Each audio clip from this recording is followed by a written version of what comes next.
வணக்கம் நண்பர்களே. TNSTC appointment update என்னாச்சு? நீங்களும் பொங்கல் நியூ இயர் சொல்லிகிட்டே இருக்கீங்க. ஆனால் எந்த ஒரு ஆக்கப்பூர்வமான தகவலும் இல்லையே, நாங்கள் என்னதான் பண்ணுறது அப்படிங்கிற ஒரு விரக்தியின் மனப்பான்மையில் ஏற்பட்டு இருக்கீங்க. ஸோ நிறைய பேர் வேண்டுகோளுக்கு இணங்க தான் இந்த காணொலி கூட நான் பண்ணுறேன். இல்லாட்டி நான் அப்பாயின்மெண்ட் ஆர்டர் வந்ததுக்கப்புறம் தான் நம்ம வீடியோ போடணும் அப்படிங்கிற முடிவில் இருந்தேன். இருந்தாலும் எனக்கு தெரிந்த தகவல் ஒரு தரவுகள் அடிப்படையில் உங்களுக்கு சொன்னேன் அப்படின்னா, ஸோ உங்களுக்கு ஒரு மனநிறைவை தரும், ஒரு நிம்மதியாகவும் நீங்களும் வெயிட் பண்ணுவீங்க. ஸோ நமக்கு இன்றைய காலகட்டத்தில் காத்திருப்பதை விட வேற ஆப்ஷன் கிடையாது. ஸோ நம்ம வெயிட் பண்ணி பார்க்கறத விட நமக்கு வேற எந்த ஆல்டர்னேட் ஆப்ஷன் எது கேட்டிங்கன்னா எதுவுமே கிடையாது. ஓகே, அப்போ எப்போதாங்க வரும் அப்படின்னா கண்டிப்பாக வந்துதான் சேரும். ஸோ நாளைக்கு கூட வரலாம், நாளான்னைக்கு வரலாம், எப்போ வேணா வரலாங்க. சரிங்களா? நமக்கு ப்ராசஸ் பக்காவா முடிச்சுட்டாங்க. ஓகேவா? பக்காவா முடிச்சுட்டாங்க. ஸோ இடையில பார்த்தீங்கன்னா 10th பிரைவேட்ல படிச்சவங்க கேஸ் போட்டு வந்தாங்க, அதுவும் கேஸ் முடிஞ்சுது. இப்போ பார்த்தீங்கன்னா ஸோ அவங்க 3274 இருக்கும். ஒரு community wise priority wise appointment order ready பண்ணணும். ஸோ அதுக்கான நிர்வாக காரணங்கள் இருக்கலாம். சரிங்களா? அரசு வேலைங்கிறது எத்தே கவுத்தே அப்படின்னு பண்ண மாட்டாங்க. எல்லாமே ப்ராப்பரா பெர்ஃபெக்டா தான் பண்ணுவாங்க. ஸோ உங்களுக்கு தெரிஞ்ச தரவுகள் ஏதாவது இருக்கா அப்படின்னா, எல்லாரும் பயப்படுற ஒரு விஷயம், இன்னொரு விஷயம் என்னன்னா, எலெக்ஷன் வரப்போகுது. ஸோ அதனால அப்பாயின்மெண்ட் ஆர்டர் எலெக்ஷன் முடிஞ்சு தருவாங்களா, இல்லை அதுக்கு எலெக்ஷன் பிஃபோர் எலெக்ஷனுக்குள்ள வந்துருமா, எலெக்ஷன் வேற ஆட்சி வந்துச்சுன்னா இதெல்லாம் கேன்சல் பண்ணிடுவாங்களா அப்படிங்கிற நிறைய ரூமர்ஸ் கிளப்புறீங்க. ஸோ அதுக்கெல்லாம் தீர்வாக இந்த காணொலி சொல்றேன். ஓகேவா?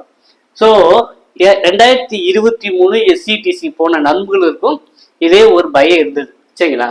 ஒரு ஆதாரத்தோட ஒரு தரவுகளோட சொன்னா தான் நீங்க நம்புவீங்க. 2023 எஸ்சிடிசில இப்போ பாத்தீங்கன்னா இப்போ நம்ம சட்டசபைக்கு வருது, அது மக்களவை. சரிங்களா? எம்பி எலெக்ஷன் அதே காலகட்டத்தில் வந்துச்சு. அப்பாயின்மெண்ட் ஆர்டர் கொடுக்க போற டயத்துல நமக்கு அப்பாயின்மெண்ட் ஆர்டர் டேட் போடுறாங்க 14/3, அது மார்ச் 14ஆம் தேதி அப்பாயின்மெண்ட் ஆர்டர் போடுறாங்க. அது நான் சொல்றது 2023 ரெக்ரூட்மெண்ட்டுக்கு 2024 வருது அப்பாயின்மெண்ட் ஆர்டர். சரிங்களா? ஏன்னா நவம்பர் 19ஆம் தேதி எக்ஸாம் வச்சாங்க. 2023 நவம்பர் 19 எக்ஸாம் வச்சதுக்கு அதற்கான அப்பாயின்மெண்ட் ஆர்டர் எப்போ வருதுன்னா 4 மாசம் கழிச்சு 14/3 போடுறாங்க. 15/16 எல்லா கைக்கு கிடைக்குது. நான் சொல்றது 2024. அதே இது எப்ப லோக்சபா டேட் சொல்ற டேட் பாத்தீங்கன்னா 20ஆம் தேதி. வெறும் ஒரு 6 நாள் கேப்ல தான் அவங்க முன்னாடி என்ன பண்ணிருக்காங்க, அப்பாயின்மெண்ட் ஆர்டர் பண்ணிருக்காங்க. நம்ம எலெக்ஷன் டேட் அறிவிக்கிற டேட் 4 இருக்கு. பிப்ரவரி எண்டோ மார்ச்ல தான் அவங்க கொடுப்பாங்க. சரிங்களா? ஸோ மார்ச்ல அப்போ அவங்க 20ஆம் தேதி கொடுத்துட்டு ஏப்ரல் 19ஆம் தேதி எலெக்ஷன் வந்தது. சரிங்களா? தமிழ்நாட்டில் 2024 ஏப்ரல் 19ஆம் தேதி எலெக்ஷன் வந்தது. சரிங்களா? அப்போ நமக்கு டேட் அறிவிக்கிற டேட் மார்ச்ல பண்ணுவாங்க. ஏப்ரல்ல மேல எலெக்ஷன் வரும். சரிங்களா? இப்ப நிறைய பப்ளிக் எக்ஸாம் நடக்கிறதுனால கொஞ்சம் மேல தான் லீவ்ல தான் எலெக்ஷன் வைக்கிற மாதிரி வைப்பாங்க. அப்பதான் நமக்கு நம்ம யோசிக்கலாம். ஸோ நம்மளுடைய ஒரு ஒரு ஒரு என்னன்னா ஒரு கான்செப்ட்ல தான் யோசிக்கிறோம். நம்ம ஒரு அவேர்னஸ் படிக்கலாம். சரிங்களா? நம்ம ஒரு அனலைஸ் பண்ணி தான் சொல்றோம். ஸோ இப்படி இருக்கலாம் அப்படிங்கிறத உங்களுக்கு ஒரு தரவுகளை சொல்றேன். ஸோ லாஸ்ட் இயர் பாத்தீங்கன்னா மார்ச் 14 அப்பாயின்மெண்ட் ஆர்டர் கொடுத்தாங்க 2024. ஆனா எலெக்ஷன் டேட் 20ஆம் தேதி, அது மார்ச். அப்போ ஒரு 6 நாள் தான் கேட்போம். ஸோ நமக்கு இன்னைக்கு தேதி 5, 6 நினைக்கிறேன். ஓகேவா? ஸோ நமக்கு இன்னும் காலம் இருக்கு. இந்த மந்த் எண்டுக்குள்ள கூட அவங்க அப்பாயின்மெண்ட் ஆர்டர் கொடுக்கலாம். ஸோ அதனால எலெக்ஷன் டேட் அறிவிச்சிருவாங்க அப்படிலாம் பயப்பட வேணாம். அதுக்கு முன்னாடி அப்பாயின்மெண்ட் ஆர்டர் பண்ணிடுவாங்க. அந்த நம்பிக்கை எனக்கு இருக்கு. உங்களை போல தான் எல்லாருமே நம்பிக்கிட்டு இருக்கோம். சரிங்களா? சரிங்க. அப்படியே எலெக்ஷன் டேட் வந்தா என்னங்க ஆகும் அப்படின்னா ஒன்றும் ஆகாது. அந்த ப்ராசஸ் முடிச்சுட்டு அடுத்து போடுவாங்க. சரிங்களா? அதனால ஏற்கனவே உள்ளதை கேன்சல் பண்ணாங்க. அப்படி ஆகாது. ஒஸ்ட் கேஸ் இல்லைங்க அப்படி கொடுக்கலன்னா என்ன ஆகும், இப்பெல்லாம் நடந்ததெல்லாம் ப்ராசஸ் எல்லாம் ஸ்டாப் பண்ணிட்டு புதுசா தான் போடுவாங்கன்னா அப்படி கிடையாது. இது வரைக்கும் ப்ராசஸ் பண்ணிட்டாங்க. ஆஃப்டர் எலெக்ஷன் முடிஞ்சதுக்கு அப்புறம் அந்த ரிசல்ட் போடுவாங்க. அவ்வளவுதான். அப்படிலாம் நடக்காது. அதுக்கு முன்னாடியே நமக்கான பணி வாய்ப்பு வந்துடும். சரிங்களா? கவலைப்படாதீங்க. எப்ப வேணா யாருக்கு வேணா வரலாம். ஏன்னா இது ரொம்ப கான்பிடென்சியல் தான் வச்சிருப்பாங்க. அதனால விரைவில் வெளிவரும். சரிங்களா? அதனால எலெக்ஷன் டேட்டை பார்த்து நிறைய பேர் பயப்படுறாங்க. ஸோ அதனாலதான் ஒரு லாஸ்ட் இயர் ஒரு 2024 எஸ்சிடிசிக்கு போன ஒரு கம்பாரிசனோட உங்களுக்கு சொல்றேன். அப்புறம் ஒரு எல்லாருக்கும் உங்களுக்கு டவுட்டு, எந்த அடிப்படையில் அவங்க செல்ஃப் அப்பாயின்மெண்ட் ஆர்டர் வரும் அப்படின்னு நம்மகிட்டே கேட்குறீங்க. எந்த அடிப்படையில் அப்பாயின்மெண்ட் ஆர்டர் வரும் அப்படின்னா அதுக்கு என்ன, அது நோட்டிபிகேஷன்லேயே கொடுத்துருக்காங்க. எந்த அடிப்படையில் கொடுப்பாங்க, உங்களுடைய கம்யூனிட்டி வைஸா ப்ரியாரிட்டி வைஸா தான் இடஒதுக்கீடு வைஸா தான் உங்களுக்கான அப்பாயின்மெண்ட் ஆர்டர் வரும். ஓகேவா? ஸோ ஒரு உங்களுக்கு ஒரு புரிதல் ஏற்படுத்துறதுக்காக தான் இந்த காணொலி. இது எல்லாரும் தெரிஞ்சு வச்சுக்கொள்ள வேண்டிய ஒரு செய்தி தான். ஓகேவா? யாராருக்கு என்ன கம்யூனிட்டிக்கு எவ்வளவு இடஒதுக்கீடு இருக்கு, தமிழ் வழி சான்றிதழ் அது பிஎஸ்டிஎம்க்கு எவ்வளவு இடஒதுக்கீடு இருக்கு, இதெல்லாம் நான் மறுபடியும் ரீகால் பண்றேன். தெரியாதவங்களும் தெரிஞ்சு வச்சுக்கோங்க. இந்த அடிப்படையில் தான் அவங்க ரெக்ரூட்மெண்ட் கால்ஃபர் பண்றாங்க. இப்போ தமிழ்நாட்டுல மொத்தம் 69% இடஒதுக்கீடுங்க. சரிங்களா? அதாவது இதுல ஜெனரல் கோட்டா 31, எல்லாரும் சேர்த்து 100%. ஓகேவா? இதுல ஷெட்யூல்டு கேஸ்ட் 15%. இது பாத்தீங்கன்னா இது உள்ஒதுக்கீடு தான் கொடுத்துருக்காங்க. எஸ்சிஏ இதுக்கு 3%. அப்ப 15 + 3 18. அப்ப எஸ்சி எஸ்சிஏக்கு டோட்டலா 18. அப்ப எஸ்சி எஸ்சிஏ எஸ்டிக்கு +1 19%. சரிங்களா? எஸ்சிக்கு 15%. அதுல எஸ்சிஏ அருந்ததியர் எஸ்சி அருந்ததியர் 3% 18 + எஸ்டிக்கு 1%. மொத்தம் 19% பட்டியல் பிரிவுல. அடுத்து பாத்தீங்கன்னா பிசி கேடர்ல பிசி முஸ்லீம் 3.5. சரிங்களா? பிசி சரிங்களா, அது பிசி முஸ்லீமை தவிர்த்து 26.5. சரிங்களா? 26.5. சரிங்களா? அப்புறம் எம்பிசிக்கு 20%. ஸோ உங்க கோட்டா அடிப்படையில தான் அவங்க ரெக்ரூட் பண்றாங்க. ஸோ உங்களுக்கு ஒரு சீட்டு கிடைக்குது அப்படின்னா ஸோ உங்களுடைய கம்யூனிட்டி பேஸ்டு இந்த இடஒதுக்கீடு அடிப்படையில் தான் உங்களுக்கு சீட்டு கிடைக்கும். இந்த ஜென்ரல் கேட்டகரியில யாருங்க வருவா அப்படிங்கிற கேள்வி வரும். சரிங்களா? ஜென்ரல் கேட்டகரி இது காமன்னா எல்லாரும் போட்டிடுது, அனைத்து பிரிவினருமே. சரிங்களா? இதுல எஸ்சி வரலாம், பிசி முஸ்லீம் வரலாம், எம்பிசி வரலாம், யாரு வேணா வரலாம் இந்த ஜெனரல் கோட்டாவுக்கு. அது எப்படிங்க எடுக்கிறாங்க அப்படின்னா ஃபர்ஸ்ட் ரேங்க். சரிங்களா? இப்போ இந்த ஜெனரல் கோட்டால இப்போ 100 வேகன்சி தான் இருக்குன்னா ஃபர்ஸ்ட் 31 ரேங்க் போடுவாங்க. சரிங்களா? மார்க் அடிப்படையில, பிராக்டிகல் செய்முறை தேர்வு அடிப்படையில இப்போ உங்களுக்கு எழுத்து தேர்வு மதிப்பெண் 50. சரிங்களா? எழுத்து தேர்வு மதிப்பெண் 50. ஓகேவா? செய்முறை தேர்வும் இன்டர்வியூக்கு எவ்வளவு 100 மதிப்பெண். சரிங்களா? மொத்தம் இந்த 100க்கு பார்ப்பாங்க. இந்த 100ல ஃபர்ஸ்ட் 31 ரேங்க் ஒருத்தர் பாத்தீங்கன்னா இந்த 150 மார்க்குக்கு சரிங்களா ரிட்டர்ன்ல 35 எடுத்திருக்காரு. 35ல நிறைய பேர் எடுக்கல, ஒரு 30 மச்சு எடுக்கல, 30. எழுத்து தேர்வு சரிங்களா 80 மார்க்குக்கு அவருக்கு ஒரு 60 போடுறாங்க. சரிங்களா? அப்ப 20க்கு ஒரு 10 போடுறாங்க. அது இன்டர்வியூக்கு 20க்கு ஒரு 10. அவருக்கு எவ்வளவு வருது டோட்டலா பாத்தீங்கன்னா 100. 150க்கு 100, அப்புறம் 150க்கு 99, 150க்கு 98. இந்த மாதிரி ஒரு ரேங்க் வரும். சரிங்களா? அப்ப ஃபர்ஸ்ட் 31 ரேங்க் எந்த பிரிவினாலும் சரி அதுல கம்யூனிட்டி பார்க்க மாட்டாங்க. அதுல அது ஃபார்வர்ட் கம்யூனிட்டி வருவாங்க, எஸ்சி வருவாங்க, எஸ்டி வருவாங்க. அந்த ஃபர்ஸ்ட் 30 அந்த 31 ரேங்க் 100 வேகன்சினா இந்த ஜெனரல் கோட்டாவில போயிருவாங்க. ஓகேவா? இந்த ஃபர்ஸ்ட் ரேங்க் ஃபில் பண்ணிட்டு தான் அடுத்ததா கம்யூனிட்டி வைஸா வருவாங்க. ஓகேவா? அந்த கம்யூனிட்டி வைஸா பாத்தீங்கன்னா கம்யூனிட்டி வைஸா ஃபில் பண்ணுவாங்க. பிளஸ் இதுலயே பாத்தீங்கன்னா 20% இந்த டோட்டலா 100%ல 20% தமிழ் வழி சான்றிதழ் பிஎஸ்டிஎம் ஒதுக்குறாங்க. அது என்னங்க கான்செப்ட் அப்படின்னு நிறைய பேர் கேட்பீங்க. ஸோ இந்த பிஎஸ்டிஎம் பாத்தீங்கன்னா எல்லா கம்யூனிட்டிக்கும் பொருந்தும். ஜெனரல் கேட்டகரி வரவங்களுக்கும் அந்த பிஎஸ்டிஎம் பொருந்தும். அப்போ நமக்கு பாத்தீங்கன்னா இப்ப எஸ்சியில பாத்தீங்கன்னா எவ்வளவு, உதாரணத்துக்கு எம்பிசிக்கு எடுத்துக்கிறேனே, அது மொத்தம் 20% பிஎஸ்டிஎம் எடுக்கணும். இந்த 100 பேர் ஆள் இருக்காங்க. இதை எப்படி பகிர்ந்தளிப்பாங்க அப்படின்னா சின்ன ஒரு கால்குலேஷன் தான். சரிங்களா? அப்ப இப்ப எம்பிசிக்கு 20, இந்த எம்பிசில 20%, அதுல பிஎஸ்டியும் ஒரு 20% வேணும். சரிங்களா?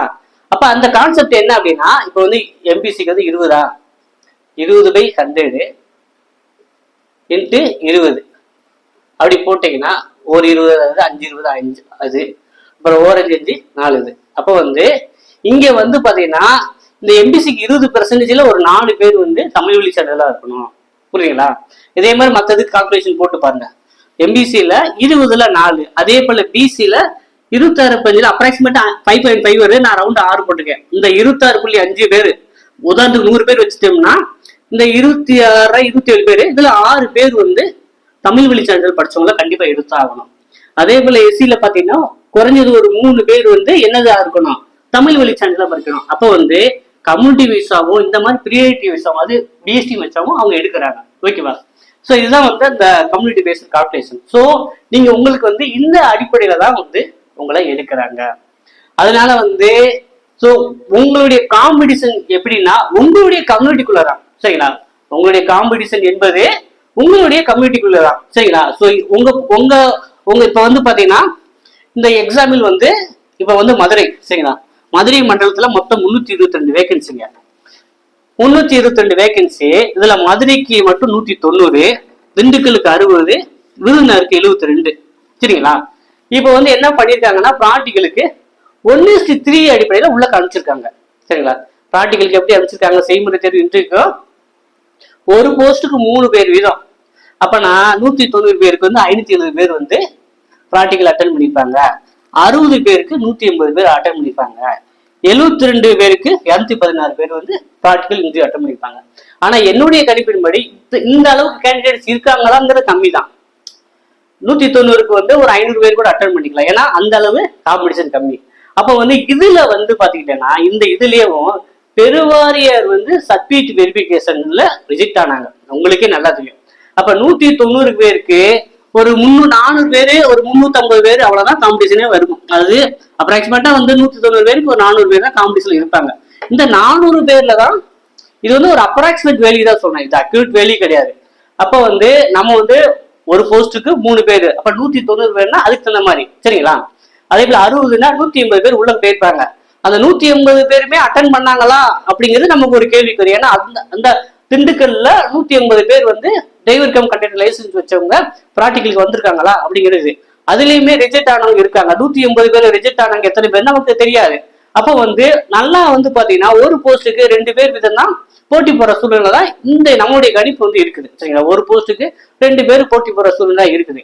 இதுல வந்து யாரை எடுப்பாங்க அப்படின்னா, நீங்க யார் ரொம்ப நல்லா வண்டி ஓட்டி காமிச்சிருக்கீங்களோ, பிராக்டிகல் நல்லபடியா அட்டன் பண்ணிருக்கீங்களோ, செய்முறை தேர்வு வந்து நல்லபடியா அட்டன் பண்ணிருக்கீங்களோ அவங்க தானே வேலை கொடுப்பாங்க. சோ இந்த அடிப்படையில் தாங்க வேலை கொடுக்குறாங்க. சரிங்களா? நீங்க வந்துட்டு உங்களுக்கு தெரியாதா எப்படி வேலை கொடுப்பாங்கன்னா இந்த அடிப்படையில் தான் நோட்டிபிகேஷன் போட்டிருக்காங்க. இந்த அடிப்படையில் தான் உங்களுக்கு என்னதான் இருந்தாலும் நீங்க வந்து பர்ஃபெக்டா வண்டி ஓட்டிருக்கணும். ஏன்னா ஒரு 50 பேர் உயிர் வந்து உங்க கையில இருக்கு, ஒரு 60 பேருக்கு உயிர் உங்க கையில இருக்கு. அப்படிங்கிறப்ப வந்து இதெல்லாம் விளையாட்டு பார்க்க மாட்டாங்க. சீரியஸா வந்து நீங்க பெர்ஃபெக்டா வண்டி ஓட்டினாதான் உங்களுக்கு வேலை. சரிங்களா? இதுல வந்து வேற எதுவுமே யாரும் யோசிக்க வேண்டாம். நீங்க வண்டி நல்லா ஓட்டிங்கன்னா கண்டிப்பா வந்து ரிட்டன்லி நீங்க நல்லா மார்க் எடுத்து ப்ராக்டிகலி நல்லா பண்ணிருந்தீங்கன்னா கண்டிப்பா வேலைங்க. சரி, யாருக்கு எந்த மாற்று கருத்து வேண்டாம். சரிங்களா? சரிங்களா? நீங்க வந்து பெர்ஃபெக்டா வண்டி ஓட்டிருக்கீங்க, எந்த பிசிறு அடிக்கலன்னா கண்டிப்பா வந்து நீங்க எதிர்பார்க்கலாம். அதே போல ரிட்டர்னும் கொஞ்சம் நான் நல்லா மார்க் எடுத்திருக்கேன் அப்படிங்கிறவரும் அது. ஏன்னா உங்களுக்கு வந்து எழுத்து தேர்வு மதிப்பெண் வந்து பாத்தீங்கன்னா மொத்தம் வந்து 50 மதிப்பெண். சரிங்களா? எழுத்து தேர்வுக்கு 50 மதிப்பெண், பிராக்டிகலுக்கு 80, இன்டர்வியூக்கு 20, இந்த 150க்கு தான் பார்ப்பாங்க. சரிங்களா? இதுல வந்து அந்த 50 மதிப்பெண் தமிழை விட்டுருங்க. தமிழ்ல எவ்வளவு மார்க் எடுத்தாலும் கால்குலேட் பண்ண மாட்டாங்க. அந்த B+C எவ்வளவு மதிப்பெண் அது பார்ப்பாங்க. செய்முறை தேர்வு வண்டி எப்படி ஓட்டி காமிச்சிருக்கீங்க அதுக்கான மார்க் வரும். அப்புறம் வந்து இந்தியாவில் எப்படி பதில் படிச்சு பேசியிருக்கீங்க அதுக்கு தகுந்த மாதிரி மார்க் வரும்.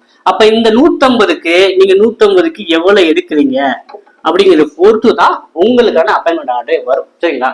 சோ இதுல வந்து யாருக்கு எந்த டவுட் இருக்காது அப்படின்னு நம்புறேன். சரிங்களா? அதனால வந்து போட்டியாளர்கள் வந்து உங்க கம்யூனிட்டிக்குள்ளதான் போட்டியாளர் வராங்க. சரிங்களா? அதனால வந்து யாரும் கவலைப்பட தேவையில்லை. நீங்க வண்டி நல்லா ஓட்டிருந்தீங்க, ப்ராக்டிகல் பண்ணிருந்தா கண்டிப்பா வந்து உங்களுக்கான அப்பாயின்மெண்ட் ஆர்டர் எதிர்பார்த்து காத்து இருக்கலாம்.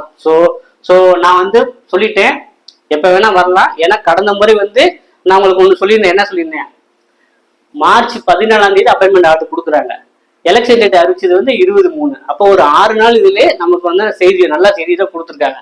என்னுடைய கணிப்பின்படி நான் வந்து அப்படியே அக்யூரேட்டா சொல்லல, எனக்கு தெரியாது. சரிங்களா? ஒரு அனலைஸ் படி. ஏன்னா நான் வந்து யூடியூப் சேனல் ஆரம்பிச்சு வந்து கிட்டத்தட்ட வந்து 2018 ஆரம்பிச்சிட்டேன். 18 கிட்டத்தட்ட வந்து இப்போதைக்கு 8 வருஷம் ஆச்சு நான் யூடியூப் சேனல் ஆரம்பிச்சு. அதுக்கு தகுந்த அதுக்கு முன்னாடியே வந்து எப்ப நான் டிகிரி முடிச்சிருந்தோம் அப்ப இருந்து நிறைய காம்படிட்டிவ் எக்ஸாம் எழுதியிருக்கேன். ஸோ அந்த ஒரு ஐடியாலையோ ஒரு அனலிஸ்ல தான் நான் உங்களுக்கான ஒரு டேட்டாவை தொகுத்து வழங்குறேன். தவிர எனக்கும் அக்யூரேட்டா எதுவும் தெரியாது. சரிங்களா? இந்த விட கணிப்புல தான் கண்டிப்பா போட்டுருவாங்க, கவலைப்படாதீங்க. அப்பாயின்மெண்ட் ஆர்டரை என்னது நமக்கு வெயிட் பண்ணி வாங்குறத விட நமக்கு வேற ஆப்ஷன் கிடையாது. பொறுத்துன்னு தான் பார்க்கணும். எல்லாரும் நல்லதே நடக்கும் அப்படின்னு நம்புவோம். சரிங்களா? யாரும் எதுவுமே யோசிக்காதீங்க, நல்லது நடக்கும். சப்போஸ் நம்ம கிடைக்காட்டியும் கவலைப்படாதீங்க. இதை நம்பி நீங்க இல்லை, எதையும் ஏத்துக்கிற ஒரு மனப்பக்கத்தை வளர்த்துக்கோங்க. சரிங்களா? சோ இதுக்காக ரொம்ப சோர்ந்து போய் அப்படிலாம் இருக்க வேண்டாம். சரிங்களா? இப்போ வந்து நீங்க வந்து அரசு ஊழியரை விட பிசினஸ் பண்றவங்க தான் அதிக சம்பாதிக்கிறாங்க. சரிங்களா? அப்படிங்கிற சூழ்நிலையில இப்படி வேணா வரலாம். ஸோ யாருக்கு வந்து அப்பாயின்மெண்ட் ஆர்டர் வரலாம், வராம போகலாம், எந்த மாதிரி சூழ்நிலையும் ஏத்துக்கிற பக்குவத்தை வளர்த்துக்கோங்க. நல்லதே நடக்கும்னு நம்மளும் நம்புவோம், நல்லதுதான் நடக்கும். சரிங்களா? ஸோ மீண்டும் வந்து நான் அடுத்த காணொலி அப்பாயின்மெண்ட் ஆர்டர் வந்தா தான் பண்ணுவேன். சரிங்களா? அதே போல வாட்ஸ்அப் குரூப் வந்து அப்பாயின்மெண்ட் ஆர்டர் வந்தா தான் வாட்ஸ்அப் குரூப் ஓப்பன் பண்ணுவேன். சரி, நிறைய நண்பர்கள் தோழர்கள் வேண்டுகோளுக்கு இணங்க தான் இந்த காணொலியை பண்றேன். ஸோ இது வரைக்கும் நமக்கு சப்போர்ட் பண்ணீங்க, இனிமேல் நமக்கு சப்போர்ட் பண்ணுவீங்க அப்படின்னு நான் நம்புறேன். ஸோ நம்ம வந்து மறுபடியும் எப்போ அப்பாயின்மெண்ட் ஆர்டர் வந்தோடனே நானே வீடியோ போடுறேன். அப்போ நம்ம வாட்ஸ்அப் குரூப்ல வந்து மறுபடியும் அது ஜாயினிங் ப்ராசஸ்க்கு என்னவோ அது பார்க்கலாம். ஸோ நீங்க கண்டிப்பா லைக் பண்ணி வச்சிருக்கீங்க தெரியும். வாழ்த்துக்கள், அட்வான்ஸ் வாழ்த்துக்களை தெரிஞ்சுக்கிறேன். வரும், பொறுத்திருந்து பார்ப்போம். வெயிட் பண்ணி பார்க்கறத விட நமக்கு வேற ஆப்ஷன் இல்லை, வெயிட் பண்ணி தான் ஆகணும். நன்றி, வணக்கம்.